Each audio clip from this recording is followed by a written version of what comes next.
With Bitcoin, you just need an internet connection. You take the Bitcoin miners to where that energy is, and then you can monetize that energy and turn it into Bitcoin. Fiat world results are optional because your money doesn't come from the customer for many of those people. Their money comes from the money printer, from up above.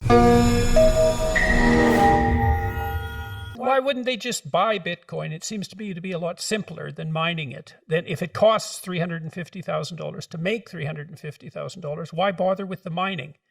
You said it rewards more efficient people.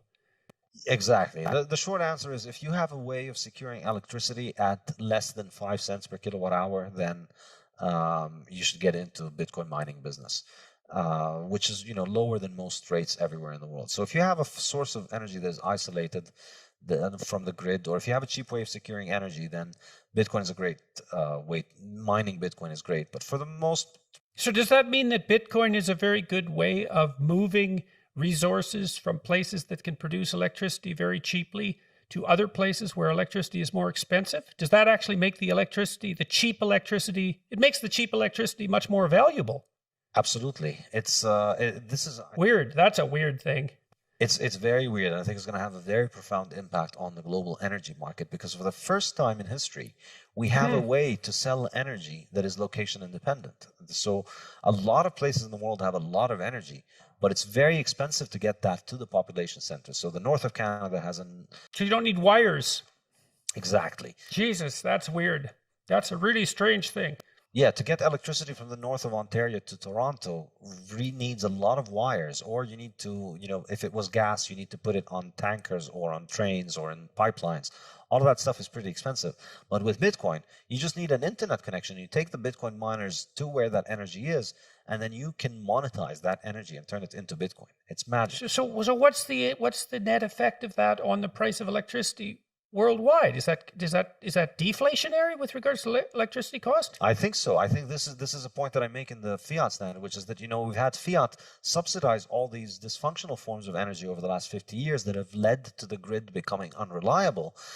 And we have Bitcoin, like the vigilante savior that it is, coming in and providing a global subsidy for anybody who can make electricity at a cheap rate to monetize that.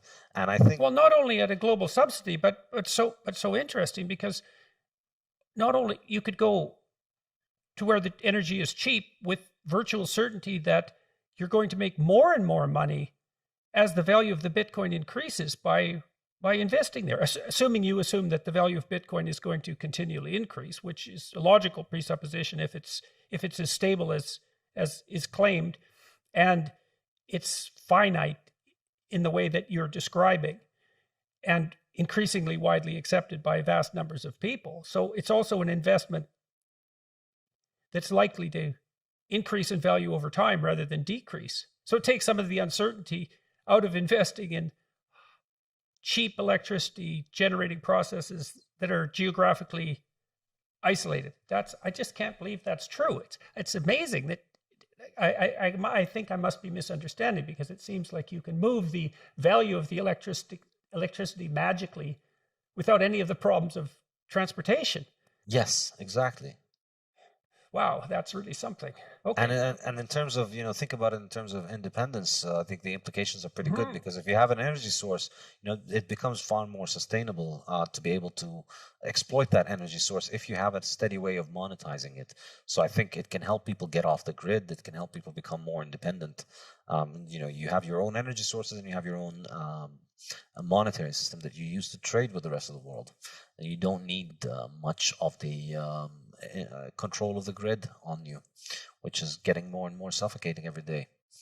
Yes, and as this idea that we're despoiling the planet, and our technical activities, our industrial activities, our high standard of living, all that's immoral because we're doing immeasurable long-term harm to this pristine biosphere, like that, you can just feel the moral pressure growing there, just intensely. And yeah, and I think it's completely ridiculous, because every action has a cost, and this is the thing about it. You learn from economics. Everything has a cost. Everything has an opportunity cost, and people like to present this idea as if there's an evil cabal of oil producers that are out there forcing our governments to make our lives dependent on these oils.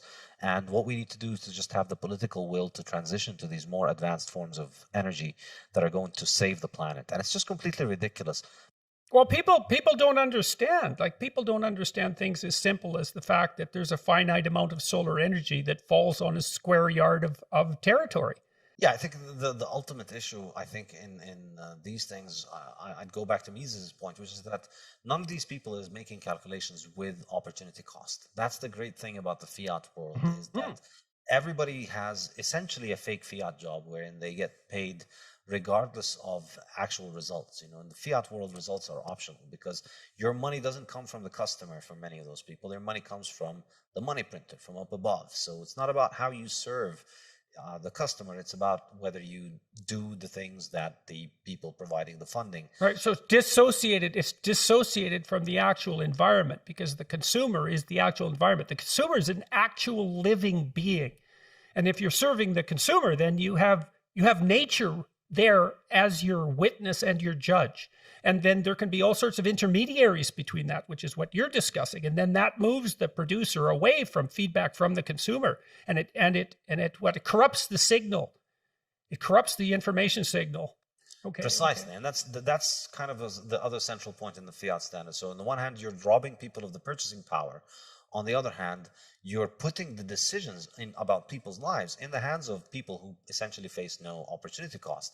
And they have these jobs regardless of whether they perform them, because they're linked to this magic printer that continues to finance them. So they don't lose their job, and they always can continue to do whatever it is that they're doing, and facing no accountability. And the impact across life, I think, is enormous.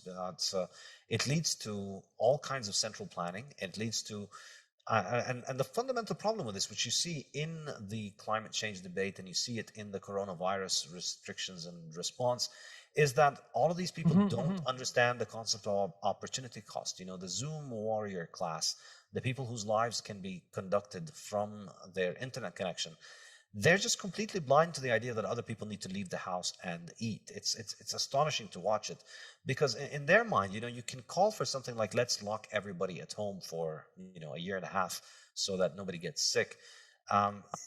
Except for being locked at home. Yeah, well, of course, if you don't think about the downsides of thing, then it's a brilliant idea. Everything is great if you just ignore the downsides. And that's essentially what governments can afford to do, because they don't have the market's discipline to essentially correct them. And that's what Bitcoin brings.